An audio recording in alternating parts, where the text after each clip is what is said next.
February 12th, 2022, this is FOMO's a MOFO, a video game collecting podcast. Coming up on today's episode, the next Grand Theft Auto is confirmed, Nintendo unleashes a massive direct, and is PlatinumGames making a controversial change?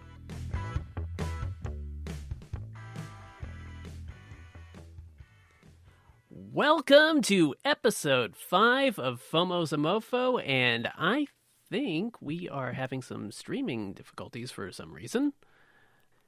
But anyways, with this being episode 5 of FOMO's a MOFO, boy, oh boy, is there a bunch of stuff to talk about. First and foremost, earlier this week, I did my first ever live stream, and apparently this is not being the second live stream as intended, for whatever reason.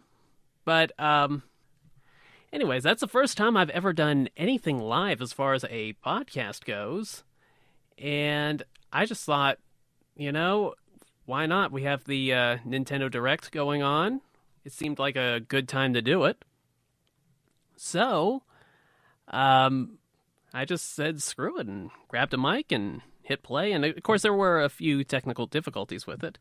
But I really did enjoy the live experience of that stream. It's like when I'm doing the podcast offline, it's like I get really like obsessive and perfectionistic about it, and it's like, oh, I didn't say that right. Time to do another take and another take and another take, and it's like it gets kind of stressful with it. But when you're doing a show live, it's like, well, you're flying without a net. And whatever happens, happens because it's live. But, you know, quite frankly, I think of all the episodes I've done so far offline, there's four of those, and then the live special, and of course this one, which is now back live, hopefully. And if you're just joining us, we had some technical difficulties. Sorry about that. But it's like, you know, I think this was, you know, doing the live stream was like the first time I've ever just kind of enjoyed doing the podcast the way I thought I was going to enjoy it. It's like taking that, you know, that option of just, you know, reshooting stuff or, you know, filming stuff that, you know, second takes or third takes or whatever. It's like taking that away just kind of, I don't know, it just kind of allowed me to enjoy it because I could just throw my hands up in the air and say screw it. So I'm giving it another try with this. I think we had a few technical difficulties there right at the beginning, but it is recording, so we should be able to have it fixed on the podcast stream after the live stream goes up. But a few show notes before we get rolling. I'm going to be doing something different as far as like the digital deals go. I'm going to do something a little bit different with it in the future, I should say. I feel like it kind of slows things down a bit, and quite frankly, I enjoy talking about news more than I enjoy talking about deals. I figure, you know, if you're looking for great deals, there are faster, quicker, easier ways of, you know, finding out about these things, usually just by following a couple of people on Twitter. So I'm going to do something different with that. I'd rather spend the time gathering news stuff to talk about, because I think that's more fun anyways. Let's see. And, as far as like the must-have title of the week, that's another thing I'm going to be doing a little bit differently in the future. It's like I'd like to do themed episodes at some point. I've been kicking around the idea of a Valentine's Day themed episode. I'm not going to 100% commit to it because I can never know for certain what my schedule is going to be like. But yeah, that was intended to help you kind of build a collection of titles that, you know, you may not have heard of, you may have heard of, you might have forgotten about or whatever. And, you know, I feel like, you know, it's another one of those things where I feel like I could do it better if I did it differently. Like I said, the themed episodes. So, you know, that's something we'll kind of come back to at some point in the not too distant future. Like I said, I'm thinking of a Valentine's Day themed episode, but I don't know what my schedule will allow as far as actually doing it. But why don't we get things started with collecting news? And the first thing we have to talk about is Grand Theft Auto. Looks like we can be counting down the years, the weeks, the months, and the days until Grand Theft Auto 6 is officially announced. And they have basically said the following, Rockstar Games that is, have basically said, many of you have been asking about a new entry in the Grand Theft Auto series. With every new project, our goal is always to significantly move beyond what we've previously delivered. We're pleased to confirm that active development for the next entry in the series is underway. We look forward to sharing more as soon as we are ready. So please stay tuned to the Rockstar Newswire for official details. Well, they said pretty much everything except Grand Theft Auto 6, but I'm just going to assume it's Grand Theft Auto 6 until they tell me otherwise. I mean, I suppose it could be like some sequel to Grand Theft Auto Online, which has been insanely successful for them. Probably one of the reasons why they've sold as many... God, isn't it like 150 million copies of Grand Theft Auto 5 or something like that? Some ridiculous number. But, you know, I enjoyed the Grand Theft Auto series a lot more when I was like a teenager, early 20s, stuff like that, because, the open world, the playing the gangster thing, it's like, that was kind of new at the time with like Grand Theft Auto 3 and Vice City and San Andreas, all three of which recently just came out on the Switch. I forgot to make a note of that for new releases, but yeah, apparently those are out. I have no idea if they are as much of a disaster as they were at launch. But, yeah, we'll see about that one sometime whenever it hits the bargain bins. Yeah, I got a lot of other things I need to be playing first. But, I mean, Grand Theft Auto has kind of like... I guess we've kind of grown apart a bit. I find myself playing a lot of other different things, Earth Defense Force, MLB The Show, Fire Pro. I mean, it's like I used to play those games just religiously, but now I've, found different niches that I enjoy a little bit more than just running around in a stolen car and running over pedestrians. Not real life pedestrians, mind you. Video game pedestrians. It's Grand Theft Auto, the game, not real life. Yeah, no. Yeah, just say no to actual real world violence. But it'll be interesting to see what they do with it. They've done, big cities. They've done like counties, like a bigger city, I guess you'd say. And then they did like, I guess it was kind of like a mini country of sorts with Grand Theft Auto San Andreas, or like more like a region or something like that. And I'd love to see what they could do as far as like a gigantic, absolutely massive country-sized world map. I mean, that would be really, really neat. But, we'll be waiting a while. I'm imagining we'll probably hear something more official on it sometime, probably next year, I'd say. I think this is probably about all we're going to get this year on it. I'd be surprised if it's otherwise. But whatever it ends up being, it should be interesting. Hopefully it will, move the series forward as they are intending. But moving on, we have news on PlatinumGames kind of changing up their approach to things a bit. And let's see, their president, Inaba, and this is from Twitter, from Famitsu via Twitter.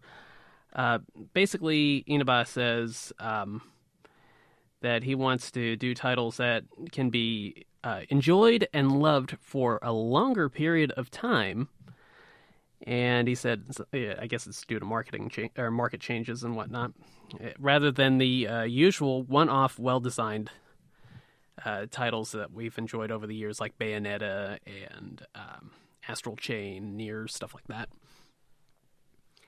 And it's like, I hear this, and all I can think of is, does that mean they're going to kind of go like Marvel's Avengers, the Square Enix title, with it, where it's just kind of like a games as a service type thing with it? I mean, if it's a single player game that, evolves over time, that's not bad. I mean, quite frankly, I like most of that idea. It's just when you get into like microtransactions and other sorts of DLC with it that, it kind of loses me a bit. And also the fact that, sometimes these games are only alive as long as the service is up. And, that just does not work for me. That's one of the, in a way, it's actually one of the reasons why I never really got into Gran Turismo Sport? Whatever the most recent one was on PS4. Is because your save data is tied to the online service. And that's like, all I can think of is, okay, I know what's going to happen. I'm going to invest dozens, if not hundreds of hours into this thing. And then the service is going to go down. I'm not going to be able to save my game, and I will feel like it is a gigantic waste of time. It's like I've already skipped ahead to the end, and it's like I'm not even bothering with it. And as frustrating as it is, they're actually going to do that with Gran Turismo 7. Almost said Grand Theft Auto again. But they're going to do that online save with Gran Turismo 7 as well. And it is just one of those things where it's like, I don't care how beautiful it is. I don't care how realistic it is. I just have no interest in it. And it's disappointing that, they've taken Gran Turismo in that direction because, I feel like it's one of those things where it's like, if I have supported your franchise since the 90s and I don't want to buy your game at launch, there's probably something seriously wrong with it. And quite frankly, the online saves is definitely something wrong with it. But, whatever direction Platinum Games goes in, I just hope that they will at least keep the quality up. I'm a little worried about Bayonetta 3 because it's been kind of out there, and we've been waiting for it for a while, and we heard the announcement pretty early on, and then it's just a long period of nothing. And I want to say there's like the original director or producer, I could be wrong about that, isn't involved with it. So I'm thinking, okay, did they change things up a bit? Is it going to really be dramatically different as far as theme and story goes? And they even got rid of the original Bayonetta voice actress for some reason. Somebody new is doing it. I mean, whoever's doing it is doing a fine job, but it's like, how could you replace a role like that? I mean, it's kind of like with what's going on with that Futurama reboot and the voice of Bender. It's like, you really, really want to recast John DiMaggio in it? It's like, you have an iconic voice already associated with it. Just cut the check and move on. I can't really understand why they'd switch it up, but maybe there's some sort of a storyline reason that we wouldn't know about right here and now. Who knows? Maybe Bayonetta that we've seen so far in Bayonetta 3 is not actually Bayonetta. No idea, but we'll find out eventually. Now, next up on collecting news, we have some Disgaea 6 talk, and that being Disgaea 6 Complete has been announced for the PS4, the PS5, and PC. And this this release, I should say, includes customizable gameplay features, whatever that means, all previously released content, and new recolored DLC. And this is coming out in summer of 2022, and there's actually a limited edition available on the NIS America store for about $110. And the limited edition features Disgaea 6 Complete for PS5. I think they might have the PS4 version as well. The Disgaea 6 Complete Steelbook, the Defiance of Dissonance 2-disc soundtrack, and let's see, behind the scenes hardcover art book, a roll call 17 by 24 cloth poster. I like cloth posters, actually. No creases in it. Don't have to buy a frame for it. Just tack it up on the wall and you're good to go. And designed with Destiny art cards, a set of 4. And you can actually see a picture of it on the NIS storefront, I believe. And it looks really neat. I'm not sure if it looks $110 neat. I need to actually spend some time with this guy at 6 Complete. It's like I try not to start RPGs until I'm ready to actually finish them, but I just never finish them. And I'm struggling to keep things going with Pokemon Legends as much as I'm enjoying it. It's just I get pulled in different directions, and I was also playing Neo: The World Ends With You on top of that. Yeah. I love RPGs, but actually finishing them is quite the challenge. That's why I set these things on easy whenever I have the option to, because the real challenge for me is actually making it to the end of it. But now we get to the big stories of the week, that being the Nintendo Direct. Gonna have to take a deep breath with this one because there is just so much stuff that came out about this. Oh my goodness. Normally whenever I do the podcast, I do an outline. And I went on the Nintendo website and I checked out the official page that they did for this Nintendo Direct, the recap on it. And I'm scrolling through it, and I got to the point where I just threw my hands up in the air and just copy and pasted all of it into my outline because it's just like, yeah, there's just so much to touch on.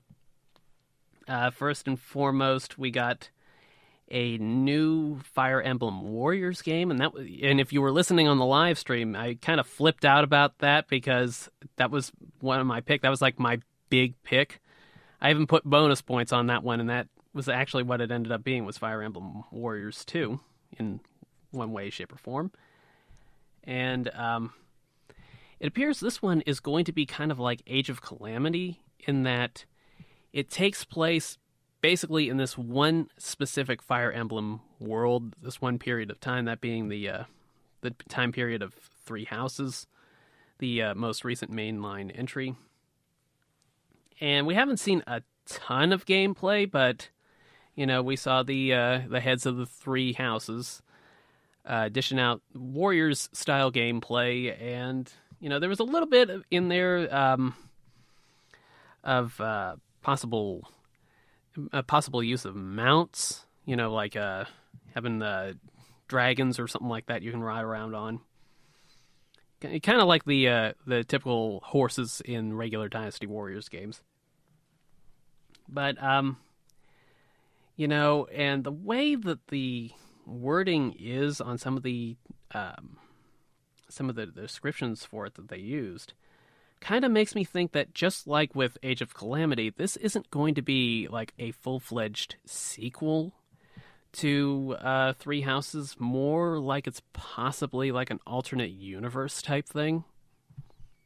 Which, quite frankly, I actually like that about Age of Calamity. It's not quite as serious or depressing or something like that. Not as morbid with, the 4 heroes or the 4 champions dying. I like that. I just wish that the Warriors games would kind of like maybe develop their own continuum, because in the first game you had like that whole crossover mixed universe type thing that they always seem to do with a lot of these licensed Warriors entries, kind of like with Hyrule Warriors. And I was hoping that they kind of build on that, because there's like the like the Radiant Dawn and a whole bunch of other characters that like never really got into that first game, that everybody was thinking, oh, hey, they're leaving stuff on the table for the second one. And the second one comes around, and it's actually a spin-off of one-off entry, or the most recent entry in the mainline series. So, well, it's a little bit different than I was hoping for. I'm looking forward to it. I'm definitely going to pick it up. I mean, this is like the year of Warriors games. I mean, it's like, we'll get to one in the new releases section. But Dynasty Warriors 9 Empires, that's going to be out in just a few days. There's also Tokan Ranbu Warriors or something like that. It's like based on like some sort of a mobile game, and I'm not familiar with that one at all. But what I've seen of the gameplay, and apparently there's a Japanese demo out that is actually pretty good too. It's like it's actually getting a physical release, so I'm thinking I'm probably going to pick it up just because it seems like one of these obscure, weird titles that's probably not going to get a huge print run. But it's like there's that, and now there's the Fire Emblem Warriors game, and I guess you could probably bundle in the Neptunia X Senran Kagura Ninja Wars game in that kind of like a Musou genre as well. There's just so many of them coming out. I'm going to get burned out on them by the end of the year. But, oh well, I'll take it. I like them. You know, good old-fashioned beat-em-up brawler. Why not? But let's see. I mean, there was more stuff to touch on with this thing. Earthbound and Earthbound Beginnings are hitting the Super Nintendo and NES Switch Online collections. I haven't had the chance to mess around with either of those. And I really flipped out over the Earthbound Beginnings thing, but because I thought, oh, are they actually bringing a new Earthbound over here that hasn't been over here? But apparently, it was one of those virtual console games that was buried on the Wii U. I mean, it's like, I love the Wii U, but I really didn't do anything with the virtual console on it. But yeah, those should be out now. You probably just have to update your software. Let's see, going on. We have No Man's Sky was announced for the Switch, and I really like that on PS4. And if you remember correctly with this, or if I remember correctly with this, basically what happened was there was like some sort of a massive flood at the studio that was developing this, and they lost all of their work, and they had to start it over from scratch. And I guess that was why they have supported the PS4 version so much. They've done massive update after massive update. I mean, it's just insane stuff that they have added to this game over the years. And now I guess it's all coming to Switch. And I can easily see myself picking that up at launch. You know, that's one of those titles where it's like, I think I got it for like $10 during Black Friday or something like that. And, you know, my time with it, you know, it's not perfect as far as like the story of it goes, but it's like the freedom of it, the exploration. It's like that stuff really, really held my interest better than just about anything else with it. Let's see, we got the the mouthful mode for Kirby and the Forgotten Land, and yeah, there's a lot of jokes that can be made with that one, but I didn't use the explicit tag this time, so I'm just going to just simply say that March 25th is not too far off, about 6 weeks or so, I guess, almost to the day. So, yeah, we're definitely going to be counting down the days on that one. That game looks so good. I said it on the live stream, I'll say it here again. That thing looks amazing. We also got a trailer for the sequel mode to the Salmon Run co-op mode from Splatoon 2 in Splatoon 3 this time, and they revealed a few more characters with that, you know, a few of the enemies in that. That game looks really good too. They're still saying summer on it. They haven't finalized the date. Oh my goodness. And I haven't even scraped the edge of this iceberg of a direct. I'm just kind of scrolling up and down my my outline here. We got Nintendo Switch Sports, the sequel to Wii Sports and Wii Sports Resort. And we're going to have bowling on the Switch, baby. Yeah, day one. And apparently this one's going to have a leg strap with it for the physical release. And I didn't make a close note of it because I haven't used it very much, but I think it might be the same kind of leg strap that was included with Ring Fit Adventure. Kind of looks like something like that, and I guess you interact with various games and have like one Joy-Con down there to detect your leg, and I guess it reads the motion from there. But it looks good. They're going to be adding golf to it later on in a free update. That's great. Let's see. There's going to be an online playtest for Nintendo Switch Online members on the 18th, 19th, and 20th of February, so just about a week away. So you'll want to keep your eyes peeled on that if you're curious about it. I mean, it looks like it's going to be a lot of fun. And speaking of a lot of fun, there was this from the Direct, the Mario Kart 8 Deluxe Booster Course Pass. Like, everybody was thinking, oh, Mario Kart 9's coming, Mario Kart 9's coming. It's like, and then they swamp us with this. And it's basically going to add 48 courses in 6 waves of 2 circuits with 4 courses apiece in it. And it's going to run through the end of 2023.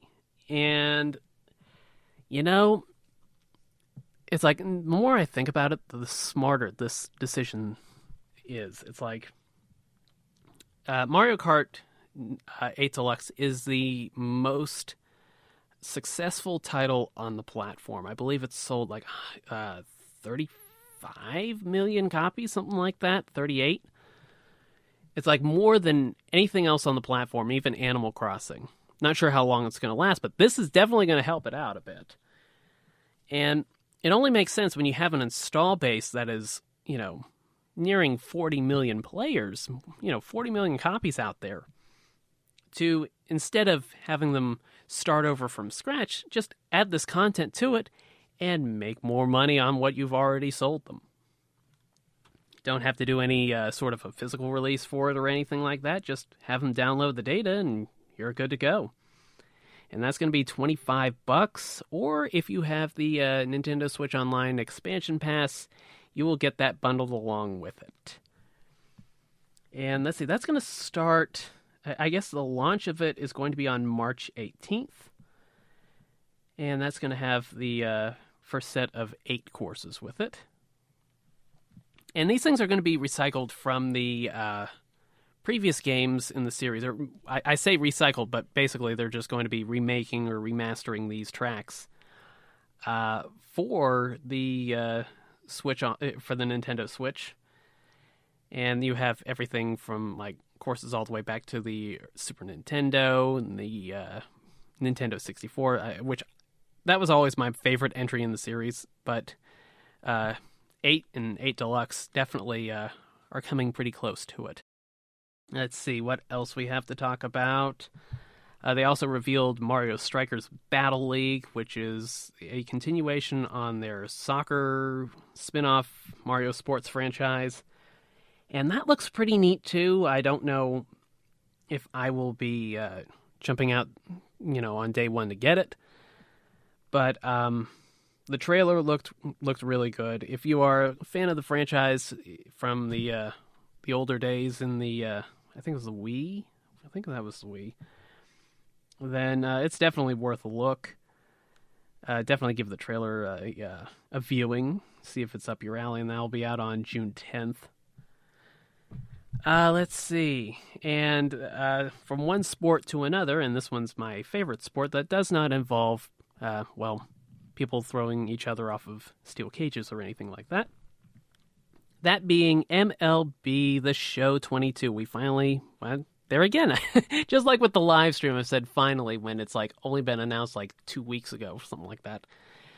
We got our first look at the show running on the Switch in a gameplay trailer. And the reaction to it was kind of mixed. First and foremost, the frame rate was not great with it, but then again, the show is never really all that great with the frame rate of like cutscenes or, the catcher runs out to talk to the pitcher or something like that. It's like even playing it, years ago, it's like, that frame rate would kind of start to chug along once there was like non-actual baseball gameplay going on. And, people just jumped all over it, and they were saying it like, it looks like a PSP game. It's like, that was one comment that really jumped out at me, was like, it looks like a PSP game. And that ruffled my feathers a bit, because it's like, whenever I say something looks like an NES game, it's because it's kind of, rooted in like fact, like as far as the artistic style of it, or the overall gameplay design of it. It's like whenever I use like an older console as like a point of reference, I don't do it as a knock or some, exaggeration or whatever. It's like if I say something looks like a PS1 game, it's because it looks like a PS1 game. And granted, it's going to have a better frame rate or resolution or whatever. But, the visual clarity of it, if it looks like a PS1 game and I say it looks like a PS1 game, it's not because I'm trying to troll it. And when people were saying that about, the PSP, comparison, it's like I went over and I, charged up my PSP and I tossed in MLB The Show 11, which I got with my PSP. And I got like the bundle with that and Gran Turismo, which was kind of okay on PSP, but not that great. No real campaign mode or anything like that. And, I played that for a bit. I loaded up Road to the Show, which is like the create a player and try to work your way up to the big leagues single player mode to it. And it's like you're seriously comparing a game on the Switch to this game on the PSP from a decade ago that is most likely sub PlayStation 2 in graphics. Seriously? I mean, it's ridiculous.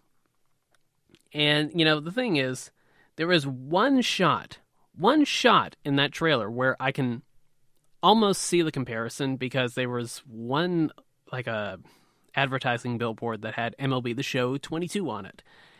And it was obviously in a lower resolution than really looks good on a big screen or even a small screen. It's like you could obviously tell that one needed a little bit of work. But it's like, that's it. It's like the rest of the gameplay, the character models, the ballparks, the stadiums, it's like they all looked really good. It's just, a little bit of the frame rate issue and that one little billboard that did not look that great. It's like get real, people. And, I will say, I love the show. I'm sticking up for it when it, kind of needs it a bit. Call me a fanboy if you want. Probably not that far off from being accurate, but, I mean, I'll stick up for it when I really think it's getting the bum end of the deal, and quite frankly, I think it was with that. Let's see, there was a little bit more. We had a new trailer for Triangle Strategy. There's a demo out now from that lets you play from Chapter 1 to the end of Chapter 3. That's available for download right this second, and the game itself launches on March 4th, so just a little under a month away. We also got a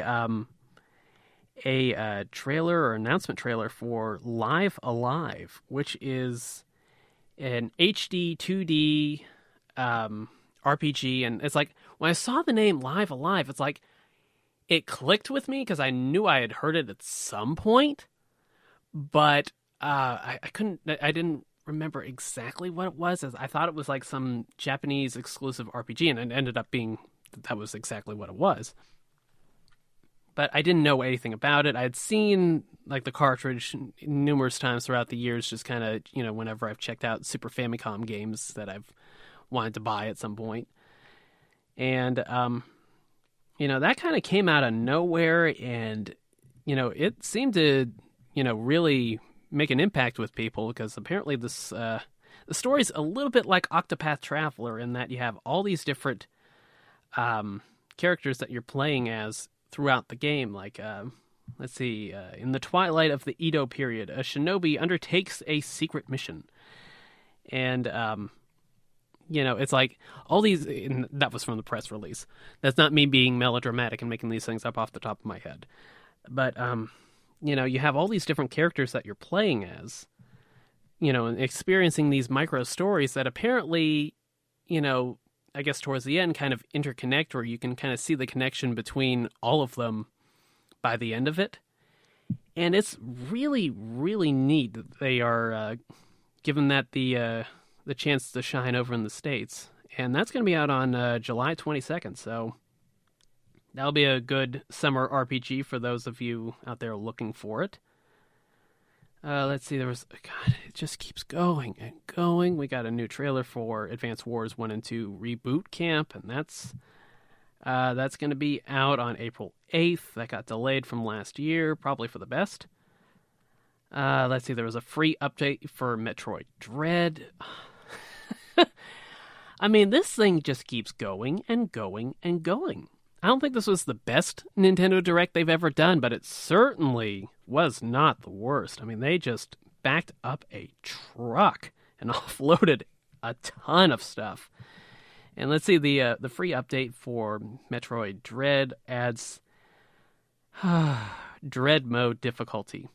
Because that game wasn't tricky enough as it is, trying to get the timing right whenever you're fighting one of those Emmy robots or anything like that. Yeah, one-shot kills. Who doesn't enjoy that?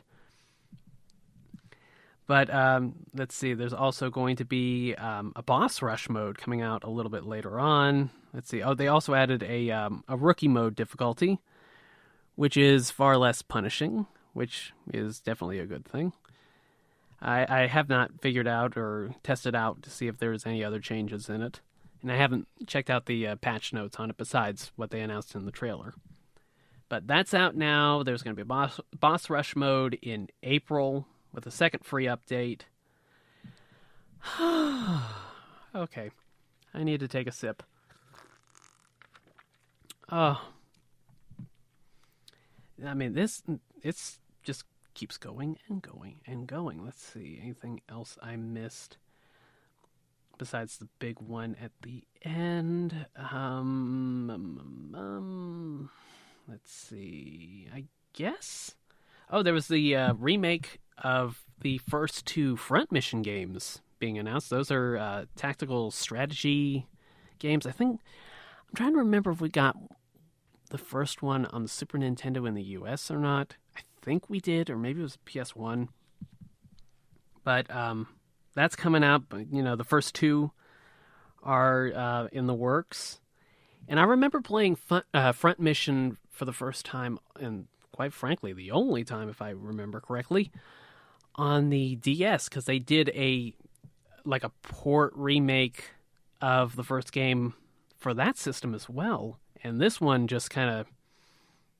is way, way, way more advanced. The other one, I think they kind of kept a lot from the Super Nintendo game, I guess it was. But I didn't play a ton of it, but I remember liking what I did play of it. Let's see. Oh, there was also Klonoa Fantasy Reverie series. Alrighty then.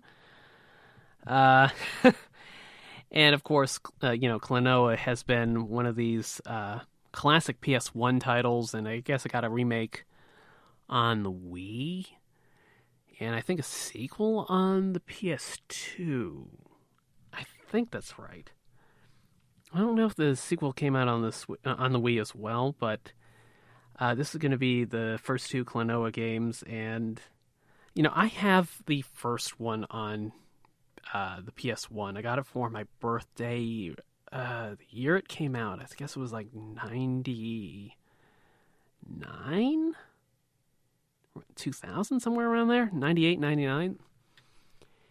And, I really enjoyed the game. It's a beautiful game, neat main character, great art style. It's like a 3D, a 2.5D platformer, I guess you'd say.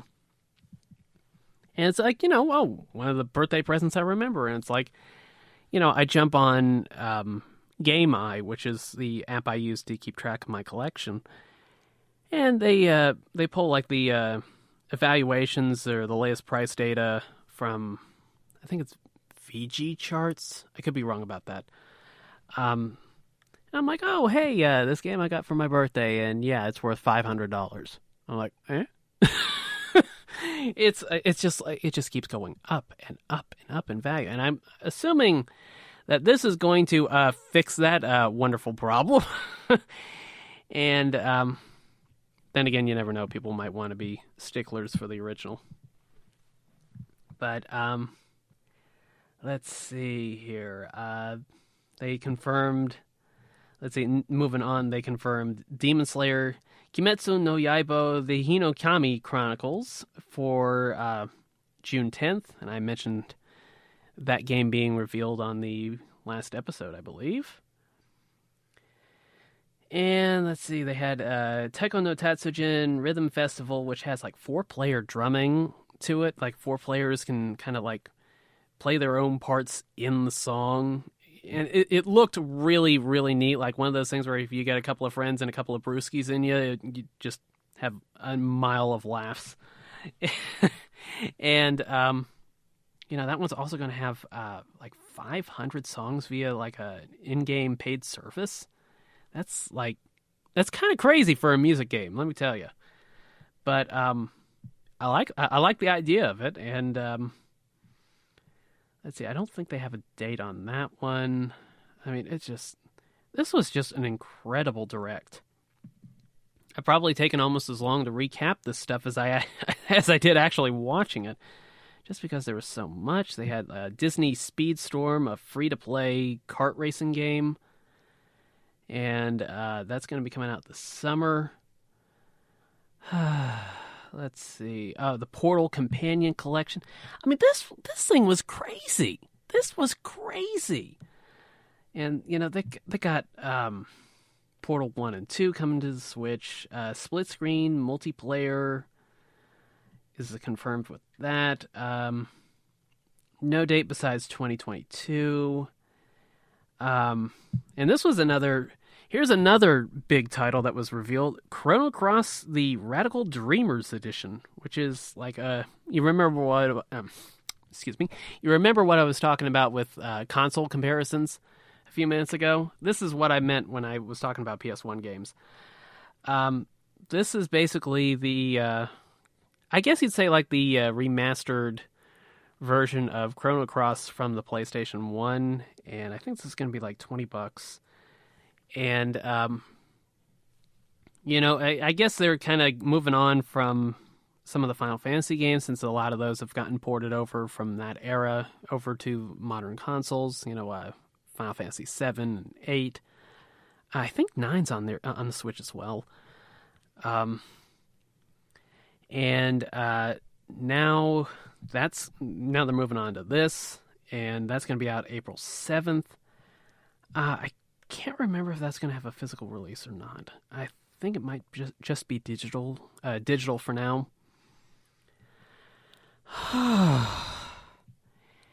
And then we'll handle the last Megaton announcement for the show, that being Xenoblade Chronicles 3. Now, this is the third Xenoblade game to hit the Switch. I think it's like the 4th game overall. The only one we haven't gotten on the Switch is Xenoblade Chronicles X from the Wii U. And this one basically takes place in the distant future of the game, of the world of the first 2 games, which, quite frankly, I never got around to finishing. They're JRPGs, and they're me. They're just going to sit in my backlog forever. But, basically one of the themes of this game was, like, you see a lot of characters playing flutes in it. And, basically, the trailer was kind of mysterious about, what's really going on with the story to it. And of course, I'm reacting to these things as they're happening. So it's like part of it's like providing commentary, and whenever I do provide commentary, it's like I'm not paying as much attention as I'd like. But from what I've seen, it looks really, really good. And it's actually going to be out this year, out in September. So that's going to be another big, holiday-ish title. I guess it's going to be close to, late summer to fall, but I imagine it's going to do pretty well during the holidays as well. I'm exhausted, dude. Let me tell you. This was an amazing Nintendo Direct. go back and watch it. And if you want to load up the live commentary, I tried to keep it in timing with the actual stream, but I did have some technical difficulties, and I left those in as it is, just so everything would time out okay if you started listening right then, and then by the time I caught up to it, everything would kind of be in sync, or at least that was my hope with it. But yeah, it was just one heck of a direct. I really enjoyed, doing the live reaction stream to it, which is one of the reasons why I am live right now. But, yeah, okay. Refuel time. Yeah, that was one heck of a direct to try to recap. But, let's move on and talk some new releases. And this week I made note of a couple of titles because let's be honest here. I took one look at that Nintendo Direct and I'm like, okay, I'll just be choosy about talking about the new releases. The big one this week, I guess you'd say, is Dynasty Warriors 9 Empires. That seems to be the one that a lot of people are talking about as far as this week's new releases go. And I'm so torn on it. Because that demo beat the hell out of me. You can listen back to episode 3, Dynasty Warrior, to hear my impressions on that. But I'm so torn on it because I do like the Warriors games. I feel like there's always the potential that, because it's a Koei Tecmo title and they don't seem to print a ton of their games in the US, that I feel like if I procrastinate on it too long, I'm going to miss out on it. And also, Best Buy has a $10 Best Buy e-gift card if you pre-order it. So it's like, well, that basically kind of sort of knocks it down to $50. So it's like I'm already getting a good deal on it. I can use the gift card and pre-order MLB The Show on Switch. It's like I'm trying to talk myself into it. I don't want to pay, $50 for a full game that's basically just the same as everything I went through with that demo because it was abysmal. I mean, it was just so damn tough. I did not have much of anything that could resemble fun with it. But at the same point, the Dynasty Warriors games are really good when, when they are, fulfilling that power fantasy of the 1 versus 1,000, just mowing through a bunch of peon soldiers. It's like when Dynasty Warriors is good, it is just so satisfying. But that demo just was missing it, dude.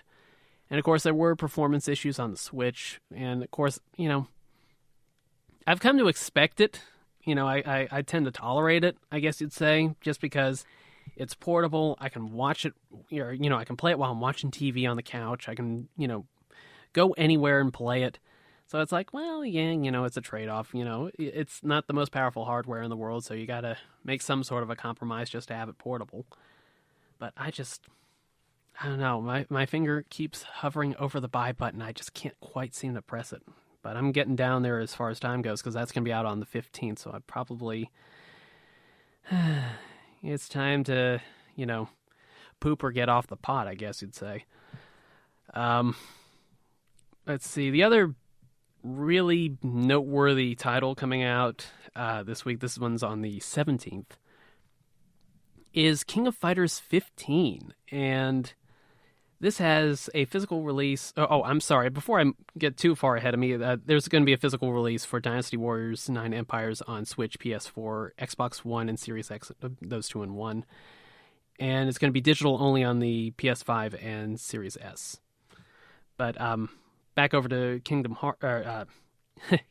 of Fighters 15. I'm not getting to Kingdom Hearts quite yet. That's next. This is coming out on PS4, PS5, and Xbox Series X for $60. And there's also going to be an Omega edition of it, which has the pre-order DLC of Gauro, Mark of the Wolves, Terry, Bogard DLC, and in addition to that, there's also going to be classic Leona costume DLC, a 2-disc soundtrack, 3 lithographs that almost look like they're framed in the picture. I'm not sure if that's the case or not, if they're just presenting it in a neat way, or if they actually do have some frames to it, but they looked really neat. A 119-page art book, and a special slipcase. And that is $90 for that Omega Edition. And, from what I've seen and heard of King of Fighters 15, it's like the word on the street is that it's really good, it's approachable, but there's also a lot of depth for, advanced gameplay and, high-level players and stuff like that to have some fun with.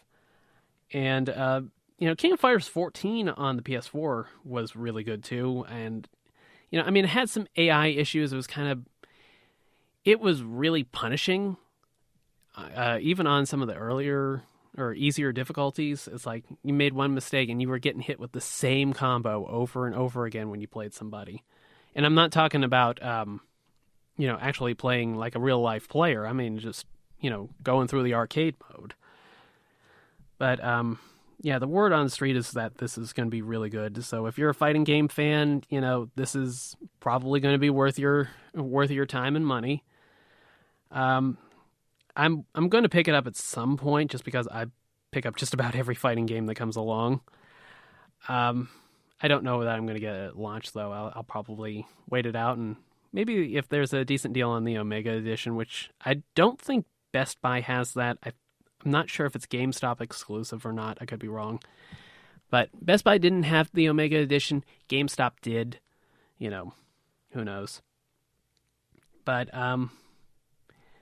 let's see. Next up, as I teased just a moment ago, unintentionally I might add, the Kingdom Hearts cloud versions are launching on the Switch this week. And from what I'm hearing on those, they're kind of rough, dude.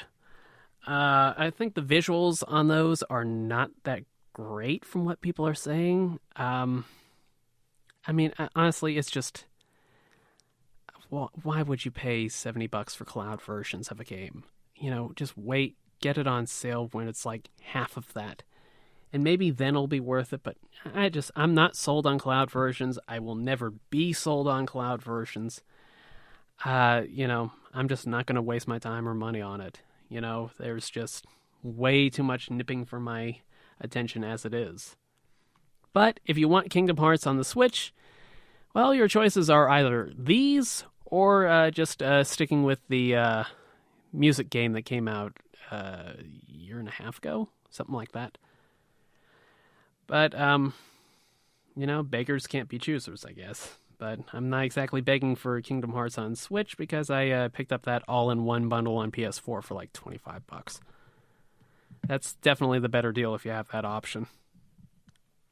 And last title I will mention is Crossfire X on the Xbox platforms. I believe that's a first-person shooter. Don't really know too much about it, but it's one of those things where I've seen enough of it for the name to kind of jump out at me.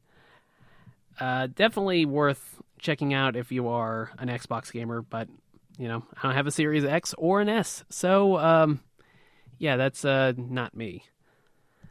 That will about do it for the new releases that I have handy right now, so let's move over to pickups and impressions. And this week, as far as pickups go, it was a little bit light for me. Thankfully light, I should say. I picked up Gun Pixies. Amazon got, I believe, like a rare restock on it, or like they had it on sale. And it's like one of those things where it's like, I saw it, it's like I recognized the cover from, seeing it online before. And, when I put it in the cart, they had 19 copies of it. And by the time I was done checking out, I think they had either 9 or 3. I mean, it practically sold out within like an hour. So I figured, I guess it was a good idea to grab it when I did. And basically, this is, it's like one of those sexy games on the Switch. And you're playing as two alien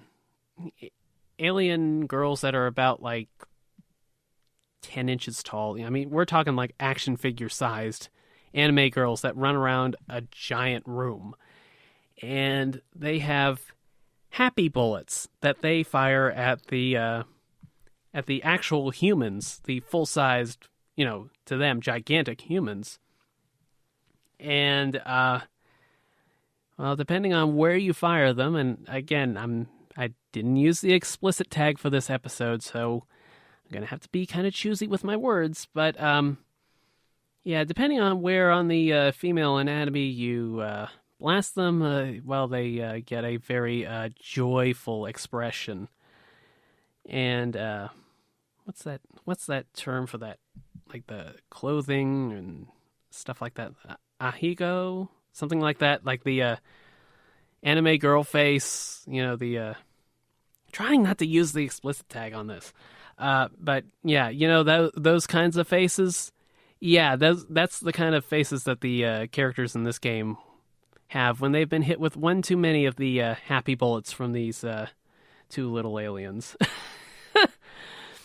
It's something else. I don't know how much time I'm going to spend with it because the shooting controls with it are really, really touchy. It's like when I had the sensitivity like ticked down a bit, it felt like it just took way too long to turn. And then if I went the next click up, it's like it was just way too responsive, and I couldn't have much of anything in the way of precision with it. And there were also times where the camera would kind of get stuck a bit, like if you were like walking behind a desk, like between like the desk and the wall, there's like a little gap there. And like if you were looking a certain direction when you walked through it, you would basically get stuck like looking at the camera from that perspective, or looking out with the camera in that perspective. And it's like you couldn't swap it, behind them or anything like that. So you'd have to go all the way around until you are like in some open area before you could recenter the camera or move it around a bit. I mean, it's not the greatest thing in the world, but it might be good for a laugh or two on Valentine's Day. But I don't think there's... wait, I checked it, and I think there is like some costume DLC for it and a few other things, but it's one of those things where I don't know how big the market is on this one. It's an older title anyways, but I figured, might as well jump on it when I have the opportunity. But, I mean, I'm having fun with it. I don't know how long I'm going to stick around with it. But, I think for what it's worth, the Galgun series does a better job at sexy anime girl shooting game. Well, hopefully not shooting, like actual shooting, but you know what I mean. Let's see. The only other thing I picked up this week was something I actually didn't spend any time with whatsoever. I found it for $1 at a thrift store or a Goodwill or something like that. And that was Rapala for Kinect. And I've actually been kind of amassing a little bit of a Kinect collection because I've really lucked out and found like 2 of those Xbox 360 Kinect cameras for like $5 a piece at a thrift store once.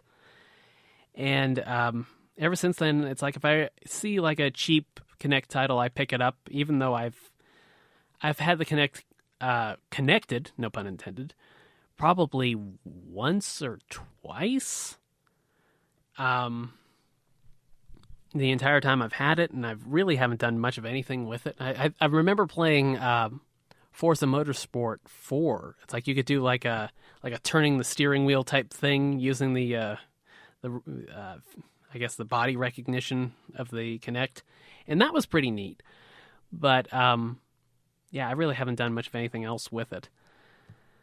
And but this being a fishing game, I guess there's a couple of different things that you can associate Rapala with, but I think fishing is the primary one for this particular occasion. And, I love a good fishing game. They're mellow, down-tempo things. God, there was one game on the Switch. Okay, or not the Switch, excuse me, the Wii, the original Wii. And it was, I think it was the Real Fishing, like the continuation of the Real Fishing games. I had a ball with that thing when I played it about 3 or 4 years ago. And it was actually like a story-driven fishing game, and I think it used like the real FMV footage where you're fishing on a video of a stream that's going by and whatnot, and of course it loops over and over and over. But, I love fishing games, and that one was a real standout for me. That and, of course, Zelda Ocarina of Time, Lake Hylia fishing. But, I figure for $1, it was complete. Hard to argue with it, really, At that excuse me. At that price, why not? But that just about does it for pickups, and quite frankly, that just about does it for the entire show.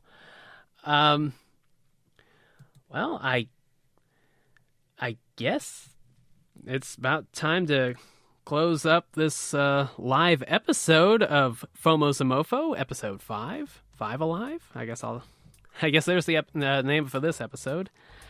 But I want to thank you for listening. Please be sure to subscribe to the show on your favorite podcasting platform of choice.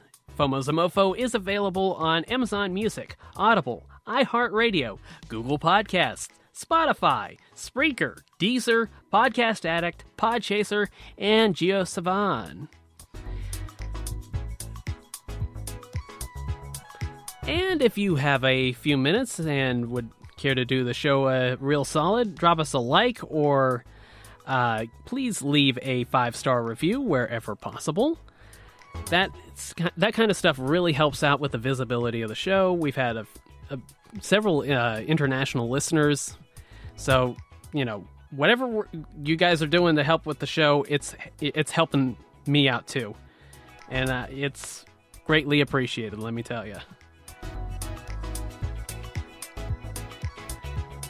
Be sure to also follow the show on Twitter at FOMO's a MOFO or my personal account at BlueSwim.